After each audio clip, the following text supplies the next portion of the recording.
coming up on Nittany Game Week.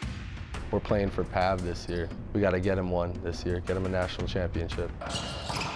After 32 years at the helm, men's volleyball coach Mark Pavlik announces he will retire at the end of the season. Why he tells his guys before the year begins and how they react to his decision.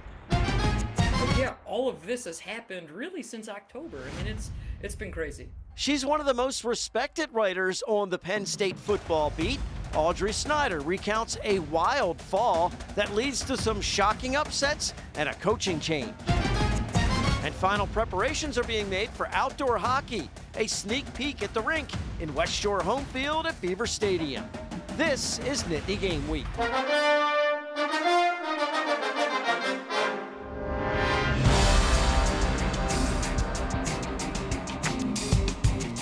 Hello, everyone, and welcome to Nittany Game Week. I'm Todd Sadowski alongside Ryan Yee to showcase the best and brightest when it comes to Penn State sports, and that includes a legendary volleyball coach set to retire at the end of this season. Yeah, and the men's hockey team continues to skate past the competition, and the wrestling team, well, it's Penn State wrestling, and that means total domination. First, a return to one of the most historic venues in college sports, a weekend sweep of the Irish on the ice, and we shout out some Nittany Lions, still going for a Super Bowl title in our opening drive. This is entertainment, right? And it's supposed to be about having a cool experience. Yeah, we want to win and we want to do everything right, but we also want to make some decisions. So we're having a lot of fun trying to do this. Third straight year, the men's basketball team hosts a game in Rec Hall. It is a whiteout, of course, with the crowd on top of the action. Wisconsin is this year's opponent as Coach Rhodes tries to get his guys on track Thursday night. 7 of the team's 9 wins are at home, and they're right with the Badgers early in this one. Only senior on the team, Josh Reed, a pretty spin move and fadeaway in the lane to connect. A few minutes later, they push the tempo off the rebound. PSU takes a brief lead, but they fall to Wisconsin and remain winless in the Big Ten. The women's team travels to the left coast to face Washington on Wednesday night. They hang with the Huskies in the first half. Junior Gracie Merkel, the centerpiece, establishes position down low. Banks at home. Washington with no one to cover her inside, so they go back to Merkel again. Team high 19 for the Kentucky native. Another player from the Bluegrass State gets involved. It's Shaylin Steele with the steal. Sneaks up, snags the ball, and then heads the other way for a bucket. The Lions pull within 1 but fall off in the second half to lose. They are 7-13 overall. We now flip the calendar to 2026, which has been very good for the men's hockey team. They get back on the ice after the new year and collect 5 wins in their first 6 games, outscoring opponents over that span 25-10. Now, last weekend in Pagula Arena, they take a pair from Notre Dame in a Game 1. It's Wexford, PA native Matt DeMarsico who steals the show. The junior nets a hat trick as the Nittany Lions cruise past the Fighting Irish as they tack on the empty netter to finish off the game. Now, on Saturday, fans barely in their seats before the home team is able to strike. Sophomore J.J. Weebush powers in and finishes 17 seconds after faceoff. It's 1-zip PSU. Freshman Gavin McKenna is the presumed #1 pick in the upcoming NHL draft. He's also the #1 star in this one. Scores from the cross-ice pass, number 72, puts the Lions in front 3-2. He was not done though. McKenna scores later for his first collegiate multi-goal game. He adds an assist for a 3-point night as they double up Notre Dame 6-3. Changed what we know about our team in a way of confidence. Like, you know, you play 2 men down in this league and come away with a win and a sweep. We feel better about our team because of that necessity. Certainly we would like it to be rectified through health. Like, we wouldn't want to go through it again, but we did learn that we have a great next man up mentality and we can be successful. Penn State heads into weekend play at 5th-ranked Wisconsin, 8-4 in the Big Ten. They are 11-2 at home, only 5-4 away from Pagula Arena. So why don't we take now a trip over to the gridiron, Todd? Got some Penn State football representation in some big games in the NFL. 3 former Penn Staters are on teams making appearances in the conference championship games. Jesse Luketa for the Rams, New England Patriots offensive lineman Caden Wallace, and most notable of all is Chris Stoll with the Seattle Seahawks. Now, Stoll's played the entire season with Seattle as the team's primary long snapper. Seahawks took care of business against the Niners, so Stoll had a busy day as he appears in 10 snaps in the divisional contest. They host the Rams on Sunday, while the Patriots travel to Denver. Up next, he's been with PSU's volleyball program as a player, assistant coach, and for over 3 decades as the head coach. Coach Pavlik's retiring, how the players react to his decision, and the extra motivation it gives them this season. More Nittany Game Week is on the way. The opening drive is sponsored by R&R Express. Every shipment moved contributes to autism research and inclusion through the Excel Foundation. Learn more at wearerr.com. Nittany Game Week is brought to you by West Shore Home, official partner of Penn State football. Welcome back to Nittany Game Week. To put it in volleyball terms, men's head coach Mark Pavlik is set to retire at the end of the season. He played at PSU, was an assistant on the 1994 national championship team, and is now in his 32nd year at the helm. He's certainly at peace with his decision, and his players are highly motivated to give Coach Pav one more special run. Nothing out of the ordinary for this volleyball practice. A little warm-up, some specialty work, and then time to ramp it up a bit. This is no ordinary season for the Nittany Lions as they take one last ride together. We're playing for Pav this year. It's his last year, all he's done for us. We got to get him one this year, get him a national championship. Would be very appropriate to pair a second title with the one in 2008. The confidence has swelled after last year's late run to the NCAA quarterfinals. I think the guys came back into the gym saying, hey, we can do something here. You got a little different type of personality with this team that certainly the first 4 matches of the season has helped along with that.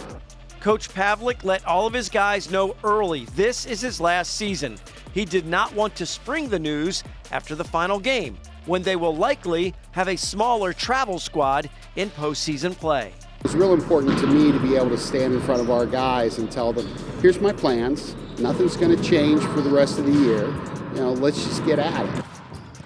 Coach also references the current turbulence, as he calls it, of college athletics. He didn't want to catch the administration off guard with his decision. I wanted to make sure that this program was well taken care of, and the thought process behind what to do next is not something that's going to be a knee-jerk reaction. The reaction from his players, as always, one of total respect and appreciation for one of the legendary coaches of the sport. Mark Pavlik will come into practice every day, and without fail, every single day, goes to every single player and says, how are you doing today? How's your classes? How's your life? That's the first thing he does every day. And sometimes, I'm a Ravens fan and he's a Steelers fan, so he got me on that a little bit, but, he's a great dude. I don't think there's a coach in the NCAA right now that has the experiences and knowledge of this game that he does. Coach Pav is fully aware there's going to be emotional moments during his short time left as the head coach. He's also sure the program will continue their winning tradition moving forward. The world keeps spinning. Next year, guys will still be in this gym, and they'll still be doing the good things that we expect out of Nittany Lion men's volleyball. We plan on sitting down with Coach Pavlik at the end of the year for a more detailed retrospective piece about his time in Happy Valley. The men's volleyball team is in Illinois this weekend for a pair of games against 15th-ranked McKendree. It's now time to head to the mats, and what goes more hand in hand than winning and Penn State wrestling? They continue those winning ways against the highly coveted rival, the Iowa Hawkeyes, in a 1-versus-3 duel in the Midwest. Hard to say it's a rivalry when you've been as dominant as the Nittany Lions have, with a 32-3 victory where they won nearly every single bout. PSU has now won their last 5 meetings against Iowa in a row. The night was headlined by a couple high-stakes matchups. At 165, number 1 ranked Mitchell Messenbrink took down number 3 Michael Caliendo. A takedown in each period gave the Nittany Lions a 17-3 lead. Then an upset, sophomore Rocco Welsh, ranked 4th at 184, won a thriller over number 1 Angelo Ferrari. 2 big matches that feeds into a team win that keeps Penn State perfect on the season and in conference play. Circled on the calendar next, everyone has their eyes on a February matchup with Ohio State, which is lining up to be a clash of the top 2 ranked programs in the country. Up next, our Impact interview with one of the top sports writers in Pennsylvania, Audrey Snyder, how she describes a wild season of Penn State football and how she navigates the changing landscape of sports media. Nittany Game Week returns after this. Impact Interview is sponsored by the Pocono Mountains, where small-town charm meets big adventures. Book your trip today by visiting PoconoMountains.com.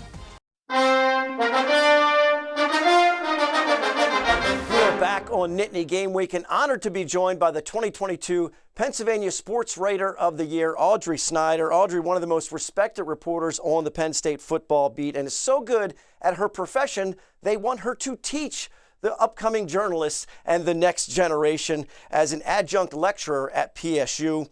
Thanks for the time, Audrey. Always a pleasure to catch up with you. You got to talk. Good to see you, even during, I don't know, do we call it an off season? Is there an off season? What do we call it? Well, I know I reached out to you about doing the interview, and I said, well, there really isn't any off season anymore, but we'll get to that here in just a minute. First off, it's a shame we really didn't have much to talk about in this last Penn State football season. But look, let's get right to it. One of the wildest 7 and 6 seasons that I think any program has ever had to go through, and you were there for it every step of the way. What's the best way to describe what we all just witnessed for Penn State football, and how challenging was it to stay on top of all of the moving parts? I'll use the word surreal, but even that doesn't feel like it does it justice. I mean, there are still days where you're like, oh yeah, that happened this year. That happened, right? There was a coaching change in October, a 50-plus day coaching search. Next time we see Penn State football in a meaningful game, they're going to be wearing Adidas and not Nike, right? Like, that gets lost in the shuffle. The fact that your starting quarterback got hurt in October and that so many of your NFL draft hopefuls just didn't really pan out. It was a surreal, bizarre, wacky year. It was strangely also one of my favorite to cover just because it did not go how any of us thought. It was an absolute challenge trying to stay on top of it every step of the way, because as soon as you thought you could take a breath, that everything was good, at least for a day or two, something else would happen, right? And even all the way down to the wire when you go through the coaching search and you're like, oh, it looks like they're going to get Kalani Sitake. Oh, wait, no, actually, no, they're not. The search is still going on, and they end up with Matt Campbell. So, yeah, it's been a wild few months, which is also crazy when you try to think back to, oh, yeah, all of this has happened really since October. I mean, it's been crazy. I don't think anybody thought anything like this would happen. Certainly when James Franklin was pushing his chips into the middle of the table at Big Ten Media Day, saying it was the best roster, coaching staff, and players at that point. Look, the loss to Oregon in overtime began the spiral, of course. But for me, it was halftime of the UCLA game where we knew we either had a huge comeback or a close call, or we had one of the greatest upsets in program history on the other side of that, on the bad side of that. So take us through the UCLA debacle and then the scene after the Northwestern loss that, of course, finished off James Franklin in Happy Valley. Yeah, I mean, that UCLA loss, as you're watching it unfold, you're like, okay, no, this can't happen. This isn't going to happen. There's no way. And then once it becomes clear in the fourth quarter that, oh yeah, this is going to happen, Penn State's losing this game, in my mind, instantly in that moment, it switched to, okay, it's now time to have the conversation about James Franklin and his future and if it's here, if it shouldn't be. And so that's right where my mind went was, hey, we need to map out whether or not there's a coaching change. And I don't say that lightly. I mean, you're dealing with somebody's livelihood. And I think oftentimes fans will say, oh, this guy should be fired or that guy should be fired. And it's like, you have to be really sure as a reporter when you get to that point and that you don't get there maybe too early.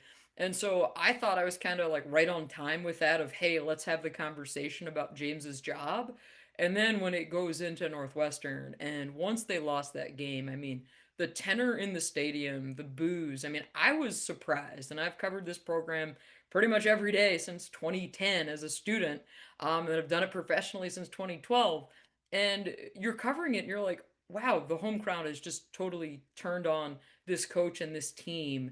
And I think maybe some of that is perhaps has to do with NIL and rev share, and you feel as a fan that you're invested, that you're paying for this, and if the product isn't matching your commitment, you maybe feel a little more inclined to vocally, share your displeasure. But yeah, I mean, after that Northwestern game, it was clear to me that something was probably going to happen with a coaching change within the next 24, 48 hours. And at that point, it's like, okay, I got to make sure my story's ready to go. And on top of that, oh, wow, is this actually going to happen? But I mean, the fan reaction, you could not bring James Franklin out for another home game. Like, it had just gotten that toxic. And I think, too, in fairness to him, by doing it in October, it gave him enough time to figure out what he wanted to do, which ultimately helped Penn State get out from under that big buyout. The coaching search keeps the weird times rolling is the way that I would, phrase it, because we didn't know where it was going to go. He's one of the first ones. There's a vacancy, one of the first ones out there, and then one of the last ones to be filled. So I guess what was that like to try and stay on top of that? Because there was a lot of guys connected to the job that got massive pay raises and maybe were never connected to it. They're talking about the agents behind the scenes, everything that was coming about it, and then ultimately landing with someone they probably should have been looking at the very beginning in Iowa State's Matt Campbell. For sure. I came up with a list on my Substack, Inside the Lions, right after James Franklin was let go, within like the next 24, 48 hours. And I said, hey, if I were to pick 3 candidates, here's who they are. And among those 3 was Matt Campbell, because I just think you look at the body of work, you look at the profile, he's consistently done more with less, right? It's less financial resources, it's less commitment from Iowa State. And I think probably a good way for Penn State fans to think about it is a lot of the same things that Campbell was up against at Iowa State in terms of getting their athletic director to commit to the program in this era of rev share is a lot of the stuff that Cale Sanderson was up against when he really didn't want to leave Iowa State, but was like, I can't stay at my alma mater, because they just felt that they took it as far as they could. So, I think if you kind of look at it in that context, it's like, yeah, Matt Campbell made a lot of sense, but how Penn State got to that point was certainly interesting, was certainly a journey to say the least. I will say too, coaching search season is crazy in and of itself, but you have to think about who is representing these individuals, which is the agent, and what is the agent floating out there in terms of financial figures, in terms of interest. Are they just trying to get their client a raise, or is the client actually interested? And so Penn State, had talked to a lot of people, but got really far along with Kalani Sitake. But at the end of the day, he changes his mind, stays at BYU, and you're scrambling, trying to get in contact with Matt Campbell, because Matt goes about it so differently in that he has representation, but he's not one of those guys in college football that's always out there looking for another job and trying to move on. So it was certainly interesting how they got there. But at the end of the day, I think you say, okay, did Penn State get who they should have gotten? I say yes. Did it take them longer to do it than they should have? Absolutely. Yeah, I think they ended up with the right guy as well. And so let's keep it going chronologically. They just closed the transfer portal, which also brings back the point of the offseason for you. Is there one? So you had to cover that. How do you think they did? And I guess the difficulties of the job now, because you got to stay on top of so much stuff in the offseason. How much has that changed for you? For sure. I remember my first few seasons when I was at Penn Live, then I was at the Pittsburgh Post-Gazette covering Penn State football, and fans would say, well, it must be great. You probably don't do anything in the offseason, right? Well, there always was stuff to do in the offseason, whether it was I would do some higher ed stuff at the Post-Gazette covering the Board of Trustees, or you'd cover other Penn State sports, whether basketball, football, because you'd have the ramp up to signing day, which was different then. Do a little bit of hockey, whatever. Well, now football has become a year-round sport, a year-round coverage. And so for me, you go from literally covering the Pinstripe Bowl to saying, all right, it's the offseason now. The season's been done for 12 hours. The portal's coming. Who are they going to target in the portal? Penn State has a general manager now. What's the GM thinking? What's the financial strategy? How do you construct this roster, in this era of NIL and rev share? Who are you paying? Who are you paying the most? It is so different, and I think it's a lot for us to wrap our heads around. I think it's got to be a lot for fans to try and absorb too, because it's also, I think about it this way, right? Ethan Grunkemeyer. Penn State fans started to fall in love with this guy's story and the way he improved throughout the season. Well, I went to Ethan's high school for, a story when he was being recruited, met him, met his family. You kind of put in the legwork on those relationships, and it's like, all right, he's gone. Rocco Becht is going to be here for 1 year. I don't know Rocco Becht yet. We've never met, and so you're trying to forge a relationship with a player who will probably be here for 10 months, by the time it's all said and done. So it's different from that aspect, but yeah, it is totally year round. Great perspective from Audrey. Really appreciate the time. Make sure you go to NittanyGameWeek.com for all of our Impact interviews, along with other web exclusive content, like our Nittany Connect network of businesses. Don't go anywhere. Still to come, we're just a week away from outdoor hockey at West Shore Home Field at Beaver Stadium. How the preparations for the games are coming together. We're heading into the final minutes. Nittany Game Week is brought to you by West Shore Home, official partner of Penn State football. Welcome back to Nittany Game Week, and what a sight for PSU hockey fans. We find at West Shore Home Field at Beaver Stadium with the men's outdoor hockey game against Michigan State and the women's against Robert Morris about a week away. The outdoor rink in Happy Valley is coming along nicely. This is the first time an outdoor hockey game has ever been hosted at the stadium, which means you can count on the Hockey Valley crowd packing out this place in an environment that will no doubt be electric. And sticking with men's hockey, we have a trio of Nittany Lions to shout out who have been nominated for the Hobie Baker Award given to the best player in all of D1 hockey. Freshman players Josh Fleming and Gavin McKenna, along with junior Matt DeMarsico, have all been put up for the award with the incredible seasons they've been having thus far. You name the stat category, you most likely will find one of these guys among the top. Last year, sophomore Aiden Fink became the first ever Nittany Lion to be named as the top 10 finalist for the award. And let's keep the good times rolling with some other standout Penn State athletes. Shifting to women's hockey, we have another Olympian on our hands. Mathilde Fantin has been named to the Italian Olympic team, joining teammates Tessa Janicki and Nicole Hall in Milan. And finally, to track and field, senior Haley Kitching was named the Big Ten Co-Track Athlete of the Week after a record-breaking performance in the women's 1,000 meter last week. Her time of 2:38.45 is a new collegiate record, breaking the previous record set by former Nittany Lions Danae Rivers in 2019. Solid list there, Ryan. We're bringing PSU fans and alumni together with our Nittany Connect network at NittanyGameWeek.com. We're partnering with businesses that support the show and letting our viewers know about their great products and professional services. So make sure to check out NittanyGameWeek.com for all of our web-exclusive content, airtimes for all of our network of stations, previous episodes and interviews. All can be found at one convenient location, NittanyGameWeek.com. And while you're visiting the website, make sure to submit your picks from any games or meets you're at. We always finish with some pride picks. Go ahead and show us your spirit. For Ryan Yee, I'm Todd Sadowski. Thanks so much for watching Nittany Game Week. We'll see you next time.